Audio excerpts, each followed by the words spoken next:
So dahil okay na yan guys, pero hindi ko pa babalik yung takip. Mamaya pag testing ko, paandarin ko muna yan kung malagyan ko na langis para makita ko kung makikita natin dyan kung magkakaroon ng leak. Pero kaya hindi ko muna siya isasara para sigurado lang ako na makita ko mamaya na okay na.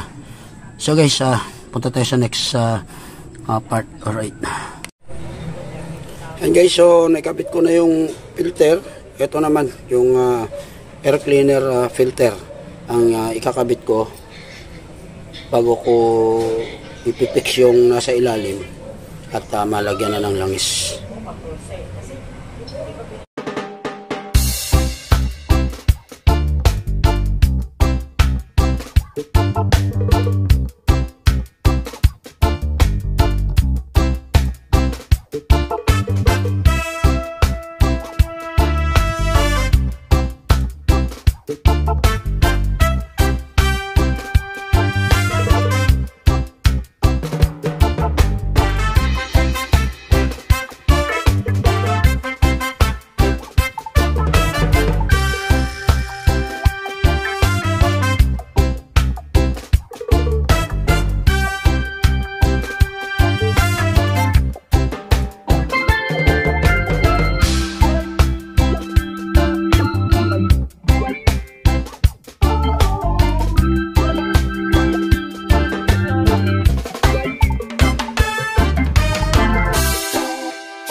So guys, ito yung makina ng MP350.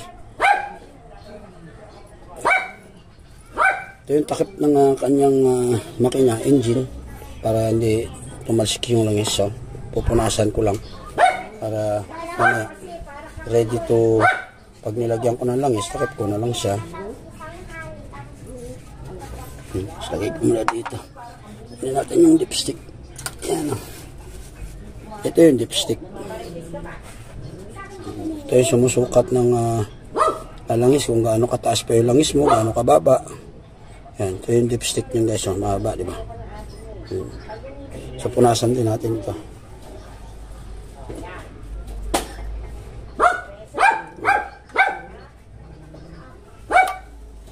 Bukas kasi may biyahe ito, mamayang gabi.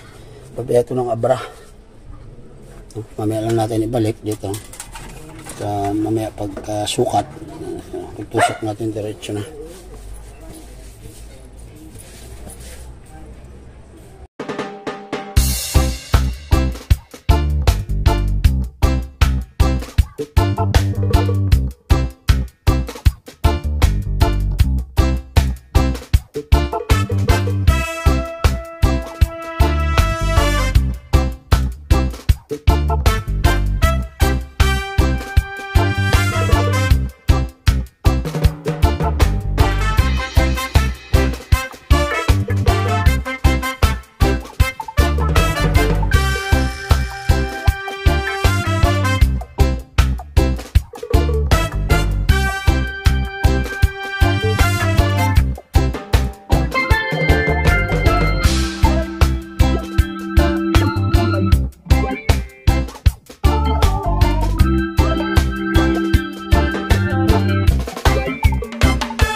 Yan, okay guys, this time maglalagay na tayo ng langis sa engine, ha?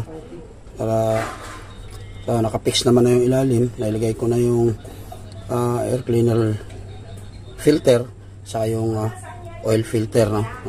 Nakalagay na lahat. So maglalagay na tayo ng langis dito sa engine guys, no? Ang laman nito ay 8 liters. 8 liters ang laman, yung capacity, yung engine.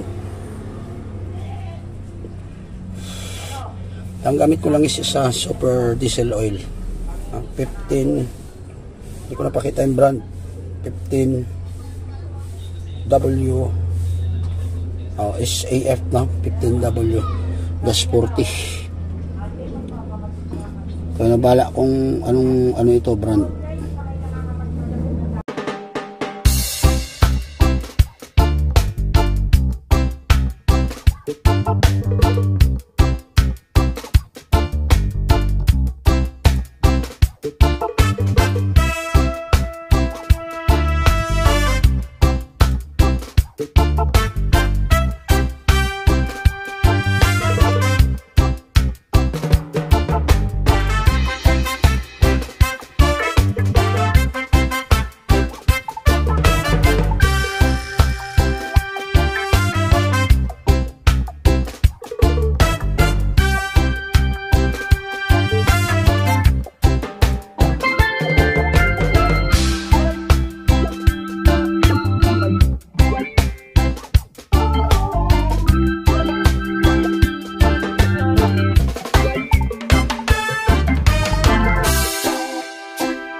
And guys, so dito nagtatapos yung ating change oil at pagpalit ng oil filter, pagpalit ng air cleaner filter guys, no, dito sa MV350. So ready na siya bukas sa long drive out of town sa Abra. Okay, parting norte na naman. So guys, kung nagustuhan yung ating video DIY at kung nakakuha ng konting kaalaman guys, paki-subscribe kung hindi pa kayo nakasubscribe, and paki-like and comment and share na rin guys ha. Maraming salamat sa inyo. Alright, bye bye. See you next video.